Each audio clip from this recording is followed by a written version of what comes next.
अस्सलाम वालेकुम जी। आज जिस टॉपिक पे मैं डिस्कशन करने जा रहा हूँ वो बड़ा एक इम्पॉर्टेंट टॉपिक है, स्नोरिंग, जिसे खराटे कहा जाता है। स्नोरिंग कोई बीमारी नहीं है बल्कि एक अलामत है। सबसे पहले तो हमें ये समझना चाहिए कि बीमारी क्या होती है और अलामत क्या होती है। बीमारी एक ऐसी चीज़ होती है जो कि एक अपना एक स्पेसिफिक पैटर्न रखती है और उसकी एक तशखीस की जाती है, और अलामत उसका एक मज़हर होती है। जैसे हम कहते हैं कि सर में दर्द ये एक अलामत है, और खुदा न खास्ता सर के अंदर ट्यूमर का होना, टेंशन से सर में दर्द होना, नींद ना पूरी होने की वजह से सर में दर्द होना, कोई नाक की इन्फेक्शन की वजह से सर में दर्द होना, आँखों के जो है अच्छे तरीके से ना देखने की वजह से सर में दर्द होना, ये सारी चीज़ें पीछे उसकी तशखीस या बीमारी या डायग्नोसिस होती है। तो खराटे जो है ये एक तशखीस नहीं है, एक अलामत है। खराटे आने के पीछे कोई ना कोई बीमारी मौजूद होती है जिसका तयन करना बड़ा ज़रूरी होता है, और अगर उसका आप तयन नहीं करते हैं तो ये चीज़ in the long run problematic होती है, मसाइल पैदा करती है। खराटे क्या मसाइल पैदा करते हैं, पहले मैं इसी पे डिस्कशन कर लेता हूँ। खराटे सबसे जो ज़्यादा चीज़ प्रोड्यूस करते हैं, जो प्रॉब्लम प्रोड्यूस करते हैं, वो आपकी जो है डे टाइम स्लीपीनेस उसको इंक्रीज़ कर देते हैं। मतलब कि एक इंसान जो कांस्टेंट खराटे लेता है, स्नोर करता है, तो इसका मतलब है कि रात को उसको सांस जो है उसकी छाती में जितनी ज़रूरत है उतना नहीं जा रहा है। तो जब वो उसकी सांस की कमी उसमें वाक़या होती है तो वो हड़बड़ा के उठता है, जिससे उसकी स्लीप डिस्टर्ब होती है। जब स्लीप डिस्टर्ब होती है उसकी, तो वो दिन के टाइम जो है बार बार सोता है। और बाज़ औक़ात ऐसे भी हमारे पास पेशेंट्स आते हैं जो ड्राइवर होते हैं, और उनकी कंप्लेंट ये होती है कि डॉक्टर साहब हम ड्राइव करते करते सो जाते हैं और ये किस दिन हमारे लिए खुदा न खासा ख़तरे का बायस बन सकती है। तो इसको आपने निगलेक्ट नहीं करना। जो खराटे हैं वो यहाँ तक आपके लिए प्रॉब्लमेटिक हो सकते हैं। उसके अलावा खराटे क्या करते हैं, एक डिजीज़ जैसे हम पल्मोनरी हाइपरटेंशन कहते हैं, वो करते हैं। क्या करते हैं, आपकी जो फेफड़े हैं इनके अंदर जो खून की शरियानें हैं उनके अंदर आप समझ लें कि बुलंद फिशार खून, जिसे हम हाइपरटेंशन कहते हैं, वो स्पेसिफिक रीजन में करते हैं। जो जनरल हाइपरटेंशन है वो तो पूरे जिस्म की शरियानों में खून की रफ्तार का बढ़ जाना है, और पल्मोनरी हाइपरटेंशन एक ऐसी बीमारी है जो कि सांस जहाँ फेफड़े हैं उस रीजन में खून की शरियानें जो है उनमें प्रेशर बढ़ जाता है, जिसकी वजह से दिल की बीमारियां और सांस की बीमारियां जन्म लेती हैं। वो एक लंबा टॉपिक है। अच्छा, इसके अलावा जो खराटे हैं, बच्चों में अगर खराटे आते हैं तो इसका मतलब है कि उनकी समात भी मुतासर हो सकती है। ये चीज़ आपके लिए मुख्तलिफ हो सकती है, लेकिन इसको कभी निगलेक्ट ना करें। बच्चों में जब खराटे आते हैं तो ये एक ऐसी प्रॉब्लम की वजह से आते हैं जिसे हम एडिनॉइड्स कहते हैं, जो नाक और हलक के दरमियान में गदूद होते हैं, जिन्हें हम एडिनॉइड्स कहते हैं। और वो ऐसी जगह पे वाक़या होते हैं कि वो कान की हवा के रास्ते को ब्लॉक कर देते हैं, जिसकी वजह से कान में बार बार सोजिश और पानी जमा होता है और समात मुतासर होना शुरू हो जाती है। तो बच्चों में जो खराटे हैं इसको भी आपने कभी निगलेक्ट नहीं करना है। ये तो मैंने वो चीज़ें आपको मोटी मोटी बता दी कि खराटे आपके जिस्म के साथ करते क्या हैं। एक और बड़ी ज़रूरी चीज़ है जिसको मैंने एंड पे रखा है, ये आपकी सोशल और मैरिटल लाइफ को भी डिस्टर्ब करते हैं। लोगों के लिए बाज़ औक़ात अपने स्पाउस के साथ रहना मुश्किल हो जाता है, और समटाइम वो इस चीज़ का इजहार करते हैं, समटाइम नहीं करते हैं। तो इस चीज़ को आपने ज़हन में रखना है। लेकिन इन खराटों को आप उस चीज़ से मुख्तलिफ रखें जो ओकेजनल स्नोरिंग है। ओकेजनल स्नोरिंग इस तरह की किसी बीमारी का बायस नहीं बनती है।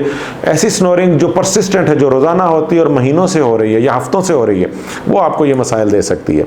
अब मैं बात करूँगा कि कौन सी ऐसी डिजीज़ हैं, बीमारियाँ हैं जो खराटे पैदा करती हैं। मैंने अभी बात की थी कि आपके ज़िंदगी पे उसके क्या असरात हो सकते हैं। अब मैं बात करूँगा कि उसके पीछे बीमारी क्या है जो हो सकती है। अडल्ट्स में सबसे बड़ी जो बीमारी है ओबेसिटी, वज़न का बढ़ जाना है। ख़ास रेशो से जब आपका वज़न बढ़ता है, मतलब वो आपकी हाइट के मुताबिक अगर नहीं बढ़ता है और हाइट के प्रोपोर्शन से निकल जाता है, तो इसे हम कहते हैं BMI का इंक्रीज़ हो जाना, बॉडी मास इंडेक्स का इंक्रीज़ हो जाना। जो ही आपका बॉडी मास इंडेक्स 30 के अराउंड चला जाता है तो आप में टेंडेंसी बढ़ जाती है खराटों की, और अगर ये 32 से ऊपर चला जाए तो मोस्ट ऑफ द टाइम आप खराटे कर रहे होते हैं। तो इसका इलाज ये है कि अगर आप ओबीज़ हैं, कोई भी इंसान ऐसा जो मोटा है और खराटे ले रहा है, वो अपना वज़न कम करे।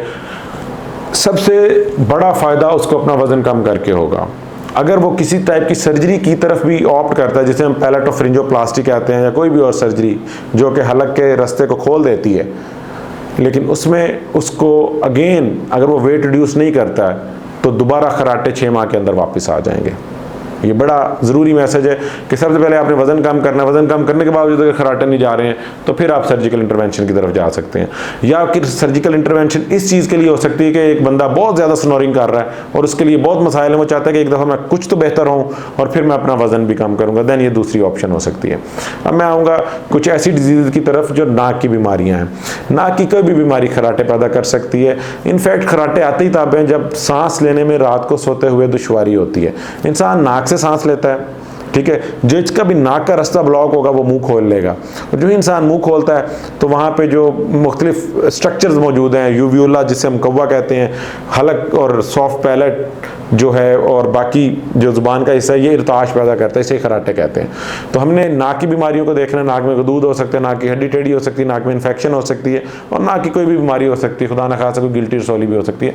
ऐसी सूरत में भी खराटे आते हैं। तो आपने इसके लिए भी अपने काना गला के डॉक्टर से रिव्यू करना है कि कहीं कोई ऐसी चीज़ ना हो जो कि मिस हो जाए। अब मैं बात करूँगा सांस के नीचे वाले हिस्से की, जो कि फेफड़ों और गले के दरमियान का रीजन है। वहाँ पे अगर कोई ब्लॉकेज आती है किसी भी तरह की, लाइक सोजिश की फॉर्म में या पानी की थैली की फॉर्म में या कोई गिल्टी की फॉर्म में या कि किसी भी और फॉर्म में, फॉरेन बॉडी हो सकती है बच्चों में, वो भी खराटे पैदा करती है। तो अगेन आपने अपने काना गला के डॉक्टर से मिलना है। वो पहले जगह का तयन करेगा कि खराटे नाक में की वजह से, हलक की वजह से या कि लेरिंग्स, हलक से नीचे वाले रीजन जहाँ से आवाज़ भी पैदा होती है उस रीजन से। अब मैं मुख्तसर सी बात करना चाहूँगा बच्चों के खराटों के लिए। बच्चों में अगर खराटे आते हैं या मुँह खोल के वो सोते हैं तो सारी यही अलामात प्रोड्यूस कर सकते हैं, प्रॉब्लम्स प्रोड्यूस कर सकते हैं कि डे टाइम स्लीपीनेस होएगी, बच्चे की नींद पूरी नहीं होगी, कंसंट्रेट नहीं करेगा, अपनी पढ़ाई नहीं प्रॉपर कर सकेगा, समात के मसाइल आएंगे, ठीक है। और उसके भी अगेन बुलंद फिशार खून जो उसकी पल्मोनरी हाइपरटेंशन छाती में, फेफड़ों में आएगी। तो बच्चों में खराटों के लिए आप जब काना गला के डॉक्टर के पास जाते हो तो एक ख़ास किस्म का एक्सरे करता है जो ये देखता है कि उस बच्चे में एडिनोइड्स हैं या नहीं। ये ऐसे रीजन में होते हैं जो ना नाक से नज़र आ सकता है ना मुँह खुलवा के नज़र आ सकता है। तो हमारे लिए सबसे इजी जो मोडेलिटी होती है वो एक एक्सरे होता है या कि हम कैमरा डाल के नाक से देखते हैं इसको। तो कैमरा चूँकि एक इन्वेसिव प्रोसीजर होता है तो हम इसको प्रेफर करते हैं एक्सरे की मदद से। अगर एडिनोइड्स हमें मिल जाते हैं नाक और हलक के दरमियान में जो कि होने चाहिए और वो 50% से ज़्यादा ऑब्स्ट्रक्शन कर रहे हैं सांस की नाली को, अगर वो 50% तक रोके हुए हैं तो इसका मेडिकल मैनेजमेंट है। और अगर ये उससे ज़्यादा रोके हुए हैं तो दैन फिर इसको हम रिमूव करते हैं, सर्जिकल मैनेजमेंट है। उम्मीद है आज की वीडियो ने कुछ ना कुछ आपके इल्म में इजाफा किया होगा। मज़ीद इस तरह की वीडियो के साथ हाज़िर होते रहेंगे। शुक्रिया।